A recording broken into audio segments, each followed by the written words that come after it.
أما بعد فأعوذ بالله من الشيطان الرجيم بسم الله الرحمن الرحيم يثبت الله الذين آمنوا بالقول الثابت في الحياة الدنيا وفي الآخرة ويذل الله الظالمين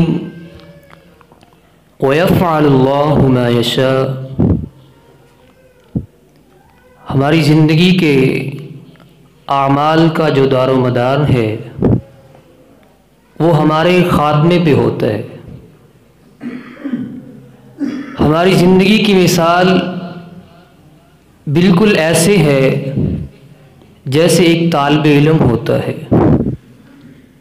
وہ کے جی میں گیا، پھر نرسری، پریپ، پہلی دوسری، چلتے چلتے وہ میٹرک تک کا سفر جب کرتا ہے، اس کو اس سفر کے لیے 13-14 سال مسلسل محنت کرنا پڑتی ہے، اور اس کی 13-14 سال کی جو محنت کا رزلٹ ہے وہ اس بنیاد پہ بنتا ہے کہ جو 2 سے 3 گھنٹے وہ کمرہ امتحان میں لکھ کے آتا ہے۔ صحیح بخاری میں ہے، آپ علیہ السلام نے ارشاد فرمایا، ان الرجل ليعمل بعمل أهل الجنة حتى ما يبقى بينه وبينها إلا ذراعا فيسبق عليه الكتاب فيعمل بعمل أهل النار فيدخلها۔ آمنہ کلال علیہ السلام نے ارشاد فرمایا، کبھی ایسا بھی ہوتا ہے ایک انسان جنت کی راہوں پہ چلنا شروع کر دیتا ہے، چلتے چلتے سفر کرتے کرتے وہ جنت کے اتنا قریب پہنچ جاتا ہے، ذراعاً یہ درمیانی انگلی کے آخری کنارے سے لے کر کونی تک کے فاصلے کو ذراع کہتے ہیں۔ اتنا سا فاصلہ اس کے اور جنت کے درمیان باقی رہ جاتا ہے، پھر کہ ایک کام ایسا کرتا ہے، ایک بول ایسا بولتا ہے، اس کام پہ، اس بول پہ اس کا خاتمہ ہو جاتا ہے، اور اللہ رب رحمان اس پہ جنت کو حرام کر دیتے ہیں، اور وہ ایک بول اس کے دوزخ میں جانے کا سبب بن جاتا ہے۔ آمنہ کلال علیہ السلام نے ارشاد فرمایا، ان الرجل ليعمل بعمل اہل النار حتى ما يبقى بينه وبينها الا ذراعا فيسبق عليه الكتاب فيعمل بعمل اہل الجنہ فيدخلها۔ کبھی ایسا بھی ہوتا ہے ایک شخص جنت جہنم کی راہ پہ چلنا شروع کر دیتا ہے، چلتے چلتے سفر کرتے کرتے وہ آگ کے اتنا قریب پہنچ جاتا ہے، اس کے اور آگ کے درمیان ایک ہاتھ کا فاصلہ باقی رہ جاتا ہے، کوئی ایک کام ایسا کرتا ہے اس پہ اس کا خاتمہ ہوتا ہے۔ اللہ رب رحمان اس کے ایک بول کی وجہ سے، اس کی ایک حرکت کی وجہ سے، اس کے ایک عمل کی وجہ سے اس پہ جہنم کو حرام کر دیتے ہیں اور اس کو جنتوں کا مالک بنا دیتے ہیں۔ اسی طرح رب رحمان نے ہماری زندگی کے آخری لمحات کو اس طرح ڈیزائن کیا ہوتا ہے، منکر نکیر نے ہمارا پیپر ایسا سیٹل کیا ہوتا ہے، اس پہ سب پتہ چل جاتا ہے کیا کرتا رہا کیا نہیں کرتا رہا۔ ایک بہت بڑے بزرگ عالم دین گزرے ہیں، ان کی زندگی کے اس بات کی اہمیت کا پتہ لگایا جا سکتا ہے۔ جو بھی ان کے پاس جاتا اس سے ایک بات لازمی کہتے، بیٹا دعا کرنا اللہ میرا خاتمہ ایمان کی حالت میں فرمائے۔ ایک ان کے جانشین نے ان سے سوال کیا، آپ ہر ایک آنے جانے والے سے ایک ہی بات کیوں کہتے ہیں؟ وہ کہتے، بیٹا تم کیا جانو آخری وقت کی کتنی اہمیت ہوتی ہے۔ ہمارا ایک دوست تھا، ہمارا ساتھی تھا، نمازیں پڑھا کرتا تھا، قرآن کی تلاوت کرنے والا تھا، صدقہ و خیرات کرنے والا تھا، جب اس کی موت کا وقت قریب آ جاتا ہے اس کے رشتہ دار اس کے پاس کھڑے ہوتے ہیں، کہتے ہیں حاجی صاحب دیکھیں نا آپ کیوں پریشان ہو رہے ہیں، آپ تو ساری زندگی قرآن پاک کی تلاوت کرتے رہے، صدقہ و خیرات کرتے رہے، رب تعالیٰ سے وفائیں نبھاتے رہے۔ وہ اچانک سے بول کے کہتا ہے، ادھر لاؤ قرآن کو میرے پاس، قرآن پاک کو اس کے پاس لے جاتے ہیں، پھر ایک دم سے بول کے کہتا ہے، دفع کرو اس کو لے جاؤ، یہ جھوٹا ہے، یہ جھوٹا ہے، یہ جھوٹا ہے، والعیاذ باللہ من ذالک۔ 3 دفعہ اس کی زبان سے یہ لفظ نکلتے ہیں، ادھر سے اللہ اس کو موت کی نیند سلا دیتا ہے۔ کیوں ہوتا ہے ایسا؟ اس کی بنیادی 2 وجہ آپ کے سامنے بیان کرنا چاہوں گا۔ اس کی سب سے پہلی اور بنیادی وجہ آپ کا ایمان ہوتا ہے، آپ کا ایمان ہوتا ہے، عقیدہ توحید، اللہ پہ توکل، اللہ پہ ایمان۔ ساری زندگی مانگا تو ایک رب سے، نظر و نیاز اللہ کی خاطر، دینا نہ دینا اللہ کی خاطر، اٹھنا اور بیٹھنا اللہ کی خاطر، منتیں صرف ایک اللہ سے، دوستیاں تعلق بنانا توڑنا ایک اللہ کی خاطر، زندگی اور موت اللہ کی خاطر۔ من اعطى للہ ومنع للہ، جس انسان نے کسی کو کچھ دیا تو اللہ کی خاطر، کسی کو کچھ نہ دیا تو اللہ کی خاطر۔ من اعطى للہ ومنع للہ واحب للہ وابغض للہ، جس نے کسی سے بغض رکھا، دشمنی رکھی تو اللہ کی خاطر، کسی سے پیار کے بول بولے، کسی پہ محبت کے پھول نچھاور کیے، صرف ایک اللہ کی خاطر۔ ایسا انسان جس کی ساری زندگی محض اللہ کے لیے گزرتی ہے، جب ایسے انسان پہ آخری وقت آتا ہے تو اللہ رب رحمان ایسے انسان کا ساتھ کبھی نہیں چھوڑتے۔ جناب سعد دنیا سے جا رہے ہیں، جبریل امین آتے ہیں، آ کے کہتے ہیں اللہ کے نبی آج ایک نیک انسان کی روح اللہ کے پاس جا رہی۔ آمینہ کے لال علیہ السلام نے ارشاد فرمایا میرے صحابہ جلدی چلو، میرا جی چاہتا ہے کہ ساتھ تو غسل میں دوں اور تم میرے ساتھ شریک کار ہو۔ اگر آج ہم ساتھ تو غسل دینے میں لیٹ ہو گئے تو ساتھ کو غسل دینے کے لیے آسمانوں سے فرشتے نازل ہو جائیں۔ غسل دیا گیا، آپ صحابہ اکرام کہتے ہیں ما حملنا جنازۃ اخف علینا من جنازۃ سعد، اللہ کے نبی ہم نے زندگی میں جنازے تو بڑی بڑی ہستیوں کے اٹھائے ہیں، لیکن جتنا پھول سا جنازہ جناب سعد کا ہے، اتنا پھول سا جنازہ ہم نے آج سے پہلے کبھی نہیں اٹھایا۔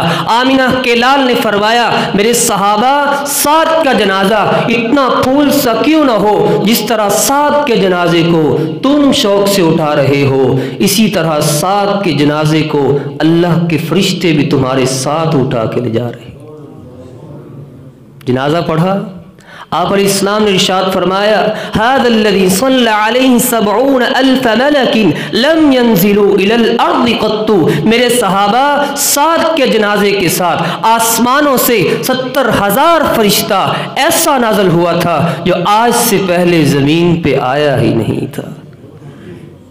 اہتز عرش الرحمن لموت سعد، اہل علم کی توجہ کے لیے بات کرتا ہوں، ہم اس کا ترجمہ کرتے تھے کہ اللہ کا عرش ہل گیا۔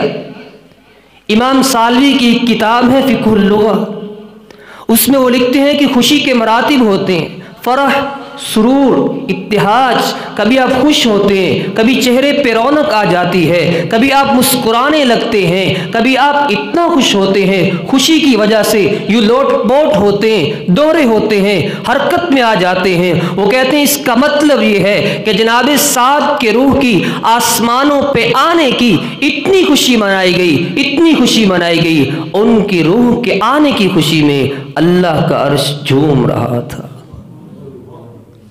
جناب بلال رضی اللہ عنہ دنیا سے جا رہے ہیں، کہتے ہیں پریشانی کی بات ہی کوئی نہیں، اللہ کے نبی سے جدائی ہوئے بڑے دن ہو گئے ہیں، غدن القى الاحبہ محمد و حزبہ، ادھر سے میری روح نکلے گی، ادھر سے اللہ جنتوں میں اپنے نبی کا ساتھ نصیب فرما دے۔ سب سے پہلی چیز آپ کا ایمان ہوتا ہے۔ جو ظالم ہوتے ہیں اللہ ان کو بھٹکنے کے لیے چھوڑ دیتا ہے، پھر اللہ کو ان کی کوئی پرواہ نہیں ہوتی۔ دوسری اور آخری وجہ جس کو شریعت کی اصطلاح میں استقامت کہتے ہیں، یہ نہیں کہ گھر میں کچھ اور ہو، بازار میں اور ہو، مسجد میں اور ہو، دکان پہ اور ہو، عام حالات ہوئے تو اللہ کے دین کی باتیں کرتا رہا، خوشی کی محفل آئی، شادی کے موقع پہ وہی شیطان کے ساتھی بن گئے، نمازی مل گئے تو نماز پڑھ لی، دوستوں کی محفل میں گیا تو نماز کو چھوڑ ہی دیا۔ عام حالات ہوئے، اللہ کے دین کے ٹھیکیدار خود کو سمجھتے رہے، اور جب شادی کی محفل محفل میں گیا وہی رقص و سرود کے اوپر اور ڈھول کی تھاپ پہ اپنے ایمان کی نیلامیاں کرتا رہا۔ یہ کوئی استقامت نہیں کہ رمضان کی راتیں آئیں تو حویلی لکھا کا یہ نوجوان اللہ کے سامنے رو رو کے معافیاں مانگتا رہا، التجائیں کرتا رہا، صدائیں کرتا رہا اور آنسو بہاتا رہا۔ ابھی رمضان کی رات گزری ہی ہے، چاند رات ہی آئی جو کچھ دیر پہلے اللہ سے معافیاں مانگ رہا تھا، رب تعالیٰ کے ہاں آنسو بہائے جا رہا تھا، روئے جا رہا تھا، گڑ گڑائے جا رہا تھا۔